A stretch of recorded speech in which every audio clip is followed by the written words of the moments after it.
Saludos amigos, aquí estamos en la entrevista central de Primera Hora, el matutino, por el canal 52 y el 22, el 52 en toda la televisión abierta de la República Dominicana y más de 80 canales de sistema de televisión por cable del país transmiten toda la programación de Teleimpacto.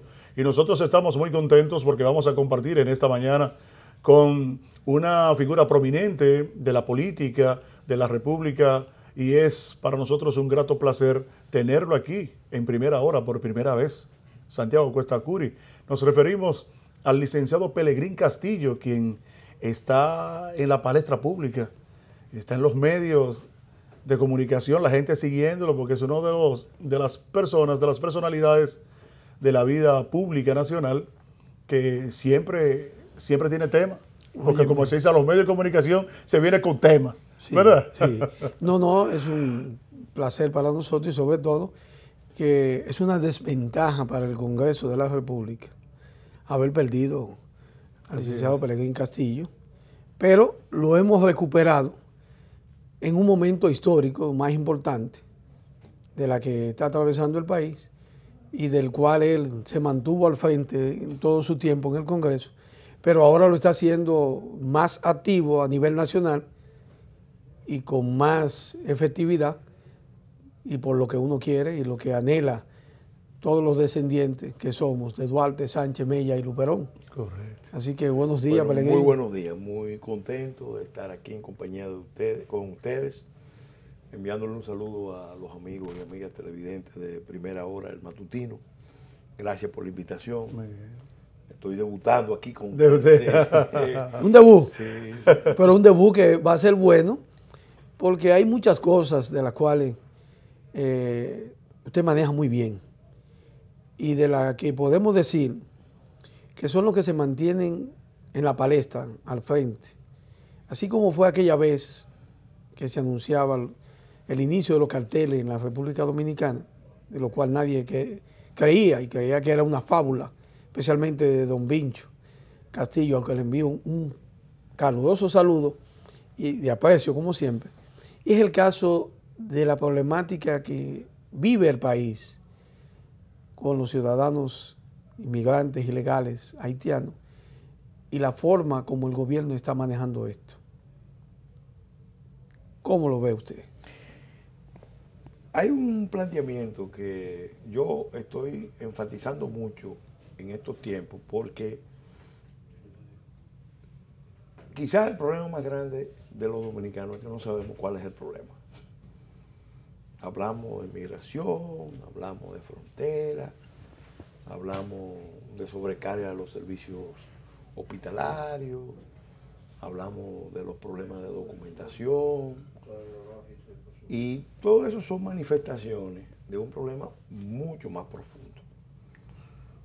Y es un problema que mucha gente desconoce y otros que lo conocen no quieren abordarlo como tiene que abordarse.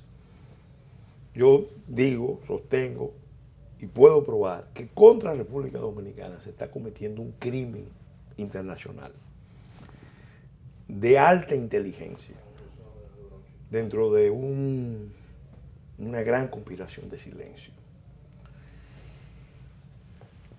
La clase dirigente de República Dominicana sabe o debería saber, como la clase dirigente haitiana sabe, y eso lo saben, porque lo viven. Mejor que los dominicanos. Que Haití es un estado colapsado, es un estado fallido.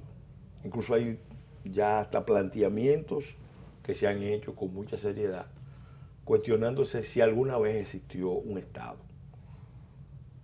Y que se entienda, no estoy menospreciando a la nación haitiana. La nación haitiana es una nación emblemática y significa mucho en la historia universal, en la historia del continente, y es una nación digna. Ahora en estos días vimos el debate de unas expresiones que en privado usó el presidente Trump para descalificar a Haití, a El Salvador y a otros países países africanos. En realidad, lo que el presidente Trump pudo haber dicho en esa reunión trascendió porque alguien cometió una infidencia y lo dijo. Pero yo sostengo que la mayoría de los dirigentes políticos de Estados Unidos, republicanos y demócratas, piensan eso, y no solamente de Haití, sino de toda la región. Coinciden, en otras palabras. Pero no se atreven a decirlo. En el caso de Haití, ellos saben, porque todos los indicadores están ahí, que es un estado colapsado. Ahora, ¿por qué no se quiere abordar el tema como corresponde, como es justo, como es necesario para los haitianos y para los dominicanos y para preservar la paz y la estabilidad en la región del Caribe y en el continente? Porque han entendido desde la comunidad internacional que puede haber una salida más cómoda, más fácil, más económica, expedita, que la salida de la reconstrucción. Lo justo, lo razonable es que, bueno, si es un Estado colapsado, se haga un esfuerzo sostenido de reconstruir las bases nacionales de ese Estado, de devolverle la capacidad de autogobierno efectivo, de crear condiciones para que su población no emigre o emigre lo menos posible. No lo han hecho, ¿por qué? Porque han visto que en República Dominicana hay sectores de diferentes naturalezas que por diferentes razones están dispuestos a cogerlo, a administrar la crisis haitiana y a sacarle ventaja para sus intereses particulares. Eso es más delicado. Sí, pero es así y yo lo puedo probar. Eso que estoy diciendo lo puedo probar. Este enfoque de usar a República Dominicana como estado pivote, como zona de amortiguamiento de la crisis del estado fallido de Haití, no es nuevo. Se formuló, yo diría que se esbozó, porque no se designó específicamente a República Dominicana, pero todo el que sabe leer e interpretar informes de organismos internacionales llega a la conclusión fácil de que se estaba pensando en República Dominicana. En 1949, junio de 1949, una misión de Naciones Unidas, la primera misión que mandaba Naciones Unidas a Haití, emitió un informe. La conclusión quinta de ese informe es que los gobiernos haitianos debían fomentar la migración masiva, y estoy citando textualmente, de familias enteras, en forma permanente hacia otras zonas del Caribe menos pobladas. Y la razón que daba para esa recomendación de política era que en Haití había un desequilibrio tan grande, tan agudo, entre los recursos naturales y la población, que ya no había más camino que fomentar aceleradamente la migración. El suelo degradado, pérdida de fertilidad de los suelos, merma considerable de los recursos hídricos y forestales, grandes concentraciones en zonas de muchos problemas, muchos problemas en los terrenos. En otras palabras, un caso perdido, 1949. Yo creo que es un error. En ese momento... ¿Y qué población podía tener Haití? En ese momento tenía aproximadamente unos 3 millones. Pero nosotros aquí apenas tenemos 1 millón. Bueno, entonces, ¿qué pasa? Y algo en ese tiempo. ¿Qué pasa? ¿Qué pasa? Esa recomendación en la práctica empezó a ponerse en ejecución. Sobre todo, ya cuando cae el gobierno de Trujillo, viene la etapa democrática de República Dominicana, sale del poder el doctor Balaguer, empieza ya un proceso de relajamiento de los controles fronterizos, porque realmente ya entre el gobierno dominicano y el gobierno haitiano, en el año 79, se firma el primer tratado de libre comercio.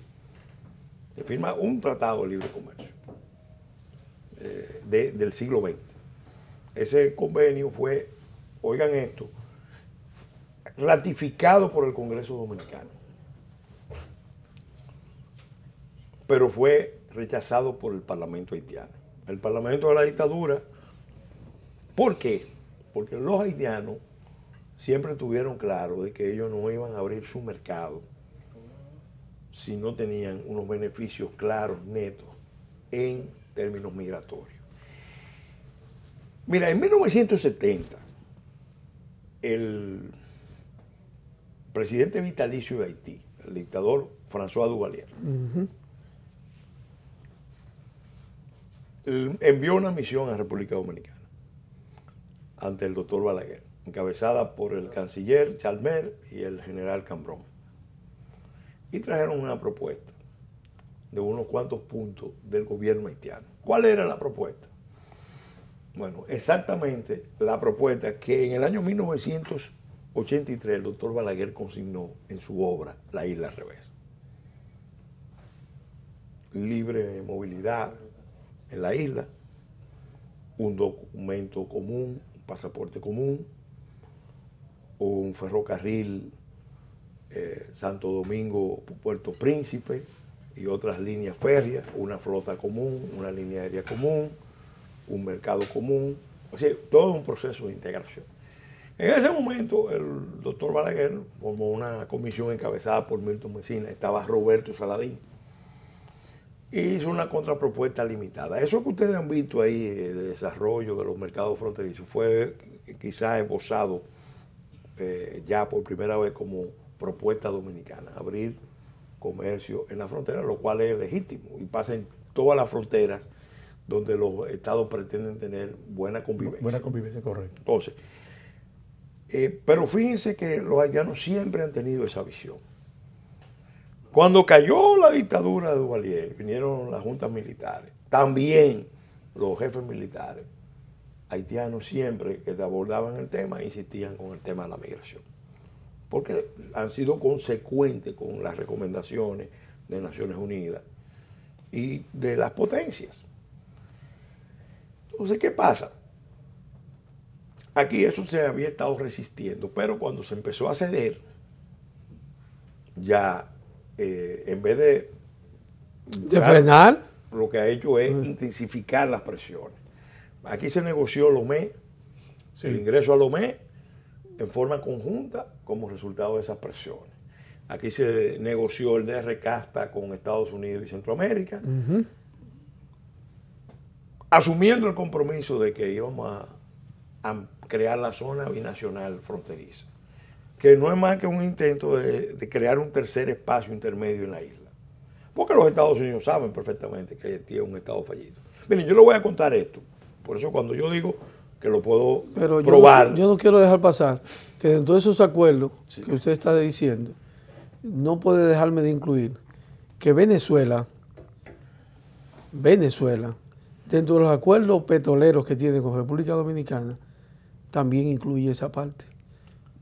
Porque no se ha obviado nunca de que Venezuela también insiste en que República Dominicana tiene que ser flexible, y eso es parte de las negociaciones de los acuerdos petroleros. Hugo Chávez le dijo a Leonel Fernández, y el testigo mayor de eso es el doctor Castillo, que lo ha dicho públicamente. No estoy diciendo nada que no lo haya dicho públicamente. Hugo Chávez le dijo a Leonel Fernández,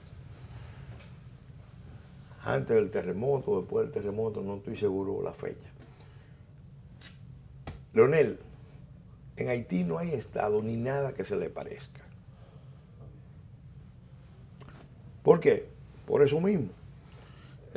Los países de Sudamérica que tienen una responsabilidad en ese desastre que pasó en Haití,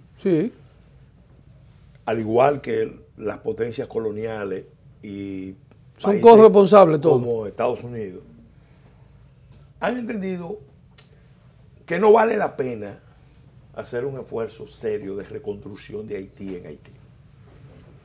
Entonces buscan la vía de canalizar la ayuda los recursos a través de República Dominicana para que República Dominicana se vaya comprometiendo Sí, correcto. en ese rol. Lo que pasa Sí, es que ese sí. rol es un rol al que debemos verlo como una trampa, aunque algunos no lo hayan pensado como tal. ¿Por qué? Porque eso no ayuda a resolver el problema de fondo, que es el problema del colapso del Estado haitiano. Y sí nos va a nosotros complicando en un tipo de relación que va a terminar generando un conflicto en la isla, donde lo que tenemos más que perder somos nosotros. Así es. Hay otro, que nadie crea que esto es algo exclusivo que pasa con República Dominicana. Vamos a poner algunos ejemplos para que se entienda que este modelo de estado pivote, zona de amortiguamiento, se ha usado en otros escenarios, pero escenarios de crisis. Ejemplo, cuando estallaron las guerras árabe-israelíes, la primera guerra, la guerra de independencia de Israel, millones de palestinos salieron huyendo, esperando que las tropas árabes derrotaran al ejército Estado israelí en poco tiempo.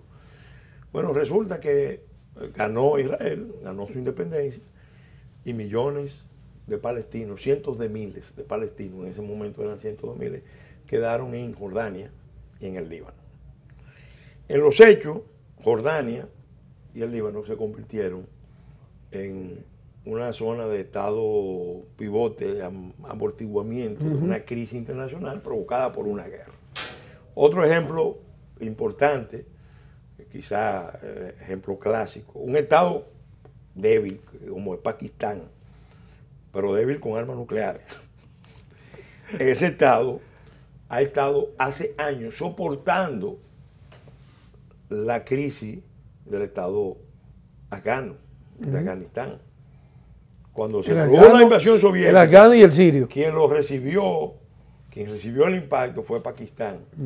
¿Qué ha hecho Pakistán? Bueno, Pakistán con la comunidad internacional, especialmente con Estados Unidos, ha negociado recibir recursos, recibir apoyo para administrar esa crisis. Ahora mismo la guerra de Siria. ¿Qué ha pasado? Por ejemplo, Turquía Turquía ha tenido que asumir. llegó a un acuerdo con los europeos de convertirse en el administrador de esa crisis. Pero no nos olvidemos que Turquía fue imperio en toda esa zona. Es un estado fuerte, el segundo ejército de la OTAN. Así mismo es. Pero lo ha hecho, o lo estaba haciendo, y podía hacerlo. En el caso de República Dominicana es más complejo, porque nosotros nos independizamos de Haití. Nosotros nos independizamos de Haití. Eso es lo primero. Lo segundo, los números. Señores, son 21 millones en 76.000 kilómetros, de los cuales la zona occidental es zona de desastre ecológico, zona de desastre sanitario, narcoestado, un país con unos elementos muy propios, que son su fortaleza y al mismo tiempo su debilidad. Fauna desértica. Entonces, totalmente. Ante esa situación, nosotros estamos apelando ya a un esfuerzo supremo. ¿Por qué? Porque la clase política, la cúpula de los partidos, no vamos a decir de los grandes partidos, la cúpula de los grandes partidos, el alto empresariado, sectores de la intelectualidad, sectores de la jerarquía eclesiástica,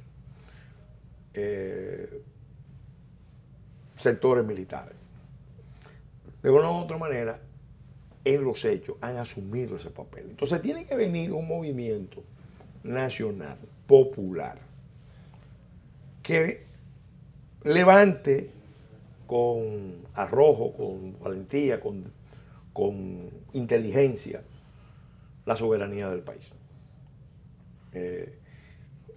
El problema que estamos viviendo es un problema, como dije, complejísimo, pero es más complejo por nuestras debilidades, porque también tenemos que ser justos. Hay una cuota de responsabilidad que tiene que ver con el modelo de política y el modelo de negocio que prevalece aquí.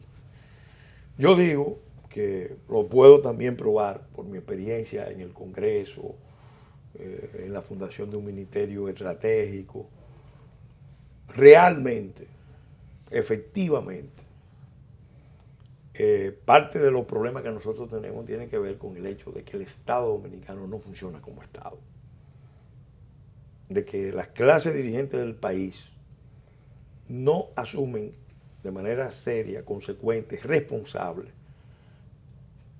un compromiso con un proyecto nacional de soberanía, de autodeterminación. Pero una cosa, en eso antes, porque no está.